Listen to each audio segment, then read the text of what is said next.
Hi, I'm Robin Waite, author of best-selling book Online Business Startup, and in this video I'm going to be giving you my top tips when you come around to launching your website.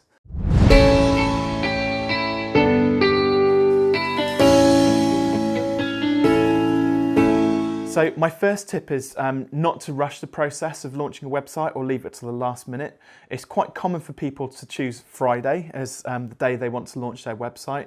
And imagine if things don't go quite to plan, and then it's kind of 3 o'clock on a Friday afternoon when you launch your website. Your web designer is kind of like celebrating, going down the pub, drinking pints of beer, and then you realise on Friday evening at 6 o'clock that something's not quite right with the site, and now nobody's available to fix those problems, and you've got to kind of live with that feeling all over the weekend. So Friday is typically a really bad day to launch your website. Monday's a really good day because it means that you've got lots of time to fix any problems. I hope as well that part of the problem of rushing your website launch means that perhaps you haven't had the opportunity to test your site as thoroughly as you might have planned. So first and foremost, I suggest don't be disheartened if your site launch is late or last minute or feels rushed. And if there are bugs there, kind of those are to be expected. But typically, most of the 99% of the work will have been done. So last minute changes can happen really, really quickly.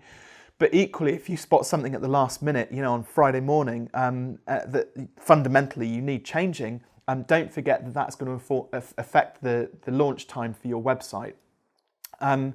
So sometimes you can. I've stripped out features of websites before we've launched because they're not quite right or not quite as what the customer expected. So it means that what we can do is we can launch on time. We can switch those features off. We can fix the problems that the customer might have found, and then we can just add those updates in softly so that they just appear online as and when they're ready. It just means that we hit the launch date, but it doesn't feel rushed, and it means that we can solve any problems that we might have found at a later date without the added pressure of trying to get the site live. My second tip is just to remind you that your website is an organic product or project, so you should never consider it to be finished. So even when you launch it, immediately it's out of date. The web moves so fast these days. We used to work on a 3-year kind of life cycle for a website, sort of when we started out in 2004. Now you're probably talking about your website being out of date within a year and a half. So you should be constantly looking to evolve and update your website on a regular basis. And don't forget that any features which your website doesn't have now, you should be able to enhance your website by adding those new features or making subtle design tweaks as time goes on. What this means is that when the site launches, it doesn't necessarily have to be perfect, because the imperfections that you see as a business owner, potentially your customers is totally, they just miss it. They just don't see those imperfections, and you may just be looking in too granular a detail at your website. Obviously, if there are glaring problems, then yeah, you want to get in there and fix those, because those potentially might have an impact on sales. But changing a color from like a lighter shade of blue to a light blue, or moving a logo like 2 pixels to the left so it aligns properly, probably not many people are going to notice that except for you and your web designer. And those are little niggly things that you can make a list of and then fix post-launch. So my third tip when your website goes live is to test your website thoroughly. In a previous video I talked about a site launch checklist, and there's a number of things which you can test for when your site goes live. And essentially what we're doing now is we're just checking that from when your website's on a staging server to now when it's on the live server, that everything is in perfect working order. And just to give you a few examples of this off the checklist, so you want to make sure that all of the pages are working. So when you click through the nav, every single one of the pages is working and there are no 404 errors or page missing errors. Make sure that there are no broken links or missing images on your website, so that there are none of those placeholder images with the little tiny image icon in it. Make sure that an image is definitely there. Check any features on the website, so things like blogs. Check out any product listings or category listings, slideshows, your contact form. Make sure that all of those features are working as you would expect them to work. Make sure that when you submit a contact form, the email is definitely getting through to you. Also check that Google Analytics is installed on your website.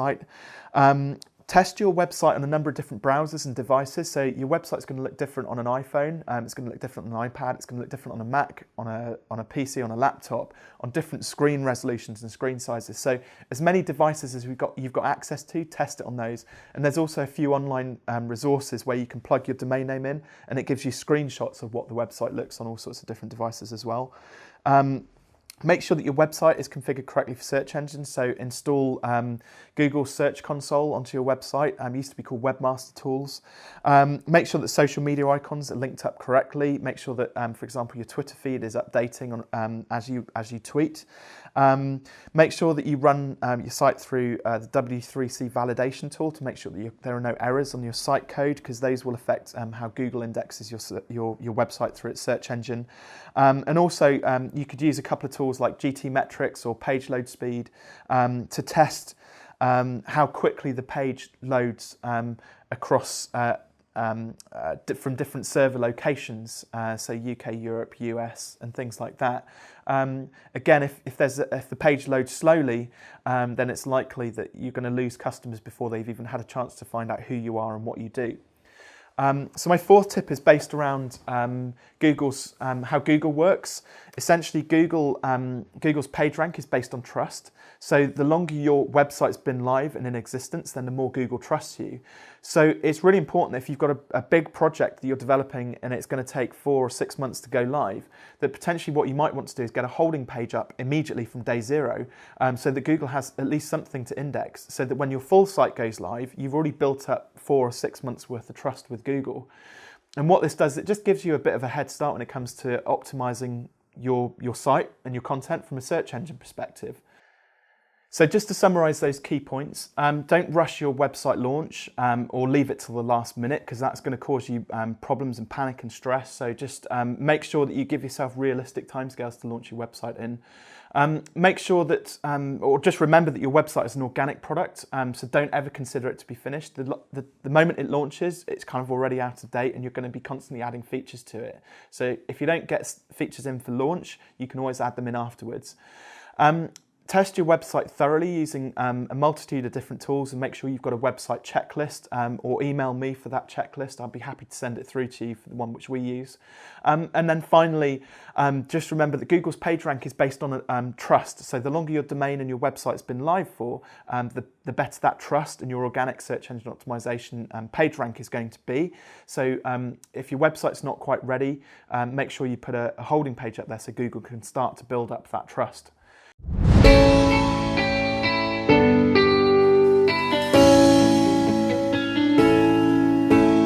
So thanks once again for watching the video. I hope you found some of the tips helpful, and if you've got any questions, then please do leave some comments in the boxes below the video.